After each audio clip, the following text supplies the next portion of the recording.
শের বেঙ্গলে। ইয়েস। আর এরপর আমাদের ডেস্টিনেশন দীঘা। আমরা রয়েছি শের বেঙ্গলে আর নেক্সট আমাদের ডেস্টিনেশন, আজকে ডেস্টিনেশন হচ্ছে দীঘা।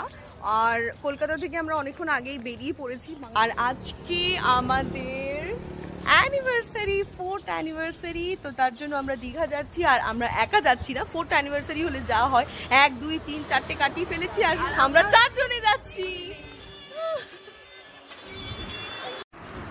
আমরা এখন শের বেঙ্গল হোটেলে রয়েছি। আচ্ছা, আমরা তো যাচ্ছি অ্যানিভার্সারি মানাতে দীঘা, আমি, এবি, জেসমিদি আর মুন। কিন্তু হাফ রাস্তা অবধি আমাদের সাথে যাচ্ছে মামনি। আর মামনি যাচ্ছে, মানে মা যাচ্ছে বাবার সাথে দেখা করতে। আমরা অ্যানিভার্সারি মানাবো আর মা বাবা বেসিক্যালি প্রেম করবে। আর সেই আনন্দে মা একটা সিঙ্গারা সাটিয়ে নিয়েছে। ওয়েল, তো আমাদের চা এসে গেছে আর এখন আমরা চা খাবো। জেসমিদি আর এবি ফোন দিয়ে লুকিয়ে দিচ্ছ কেন? সিঙ্গারা। অ্যানিভার্সারিতে কিছু বলো। তুমি এখন সিঙ্গারা খাচ্ছ?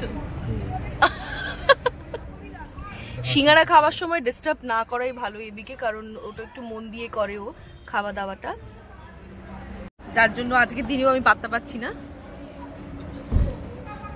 তো আমাদের এটা এখন টেবিল হয়ে গেছে আর মুনের এখান থেকে হাতই যাচ্ছে না। মুন দেখ, মুন চা ঠান্ডা হয়ে গেলে কিন্তু অসুবিধে নেই, কারণ রোদে চাটা গরম হয়ে যাবে। হ্যাঁ মামনি, কেমন লাগছে?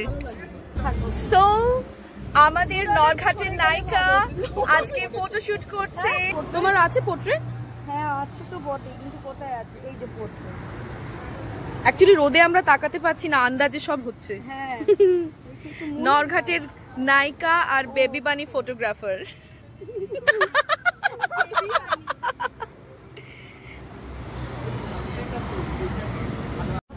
এদিকে আমার সেকেন্ড রাউন্ড চা চলছে।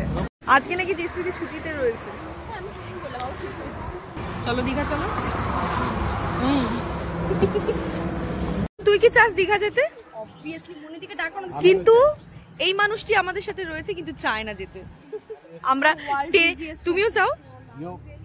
আম্বানির থেকেও বিজি। আমরা সবাই যেতে চাই কিন্তু একজন যেতে চায় না, এই জন্য জবরদস্তি নিয়ে যেতে হবে। एनिवर्सरी सेलिब्रेट करने विद मून एंड जेस्मिदी।